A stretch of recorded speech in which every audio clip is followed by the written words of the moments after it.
To be punished via the death sentence. The death sentence? That's actually one of the available sentences? I've always thought that it was just a myth. The one and only time the death sentence has been handed out at the court, and it's been given to the very person we've worshipped as the god of justice? What an unexpected twist. Furina's been sentenced to death by the Oratrice? We just wanted to use the trial to show her the seriousness of things so she'd tell us the truth. How did things escalate this quickly? This outcome is indeed quite strange. According to Fontaine's current definitions of justice, as well as its recommendations for criminal sentences, is this sentence really appropriate for the crimes that have been committed? Yeah! Even Fauché wasn't sentenced to death by the Oratrice. You know, the real evil mastermind behind the serial disappearances case. Indeed. Not only is Furina's sentence overly excessive, the very point of our trial today was also to prove that Furina has never been the Hydro Archon in the first place. But now, the Oratrice seems to have deliberately invoked the title of the Hydro Archon. What does this mean?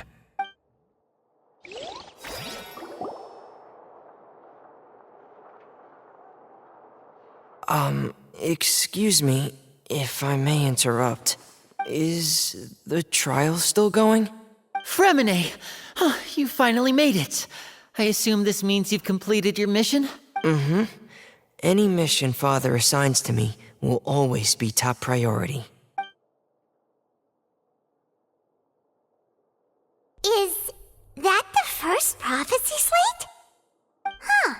So the knave privately arranged for Fremine to try and find the missing slate. I looked everywhere and finally found it at the bottom of the sea. It took me a long time to get around some dangerous stretches of water. But has the trial already concluded? Then doesn't that mean I've come too late? Oh no. Father will be disappointed in me.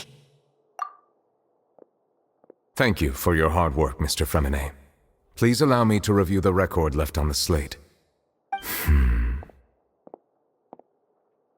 Traveler, I believe that you have already seen the other existing slates, and would like you to come here and confirm their contents. Huh? So what do you see? What is it?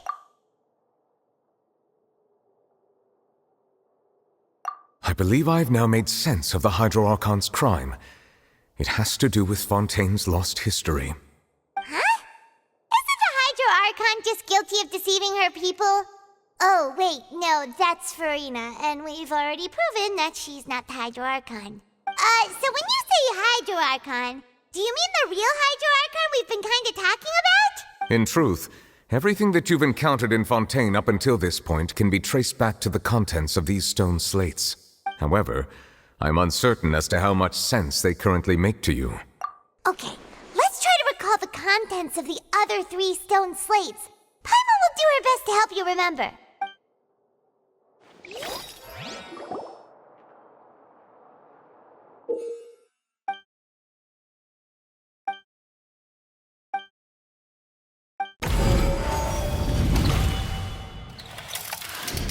The first stone slate describes what you just said. It seems to show the previous Hydro Archon using her divine power, and then the Oceanids turn into humans. Does that mean that Fontanians are transformed Oceanids? Oh, Paimon wasn't expecting that.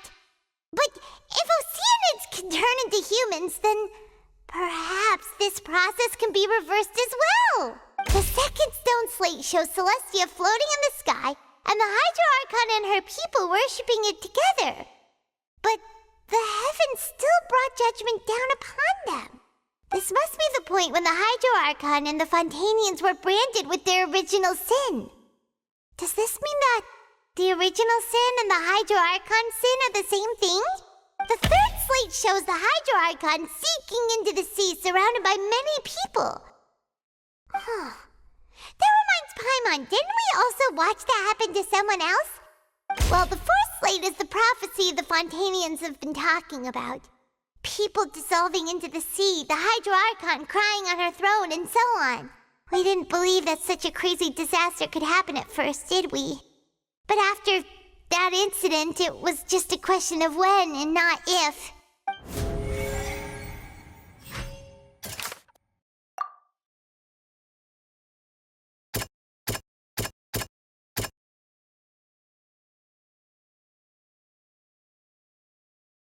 That doesn't sound quite right.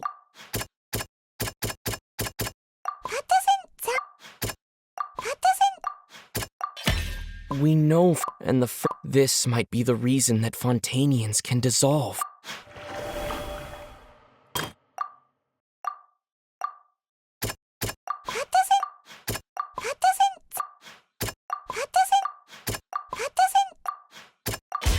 Perhaps what is about to take place has all happened before. The true sin of the Hydro Archon that Nervalet mentioned.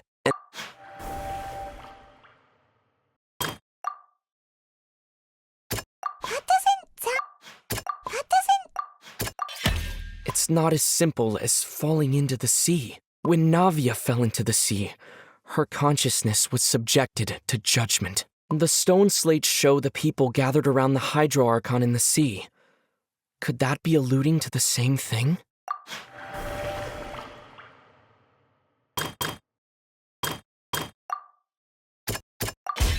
The prophecy from the stone slates found its way into society, but not many people believed it at first. The fortress of Meropide was nearly flooded with primordial seawater, which we know can cause Fontanians to dissolve. It seems increasingly likely that the prophecy may come true. If we hadn't dealt with it in time, things could have gone very badly. They'll dissolve into the primordial sea but won't cease to exist. Their essence will flow in the seawater, converge, and take the form of an Oceanid.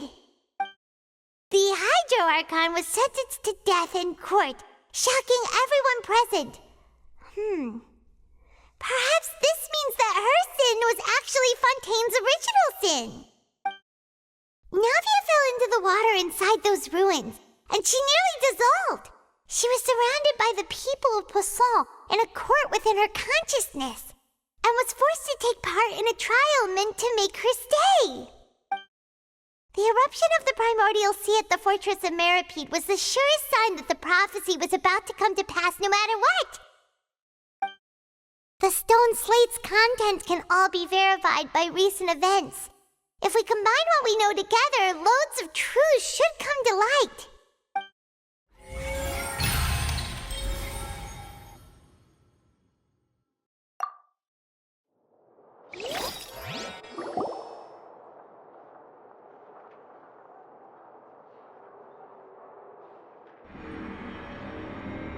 Huh? Oh, Paimon gets it now! So that's how you can make sense of it. But then it feels like we're going to have to share some truly shocking revelations. Let's hear them. Incredible. Linny, did you hear that? We're not real humans.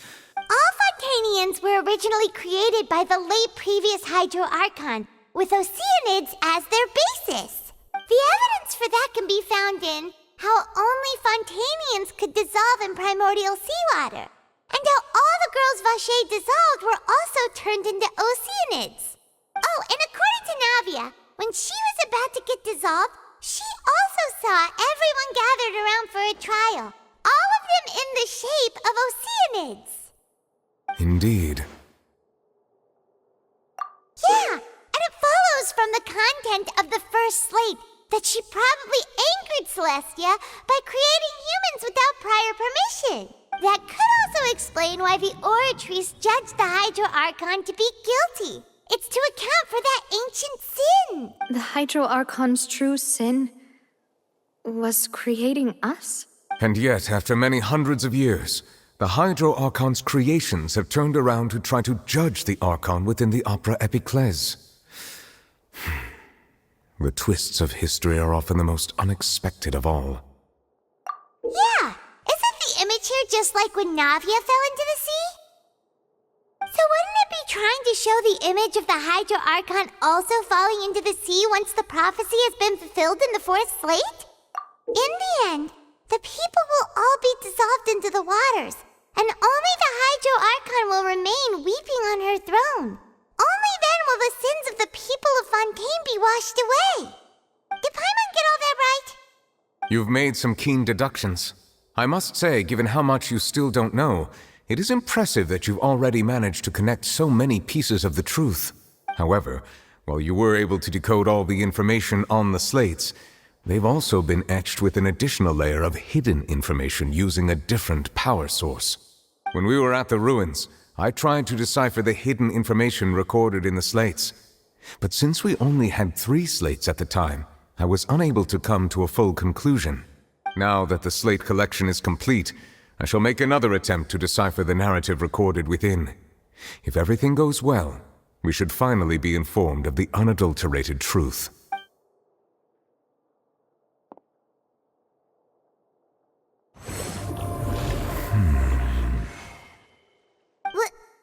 Well? Did you get it? I believe I should share this truth not only with you, but with all the people of Fontaine as well. I will try to briefly summarize it for you. Your hypotheses regarding the origin of Fontainians and the sin of the Hydro Archon were both correct.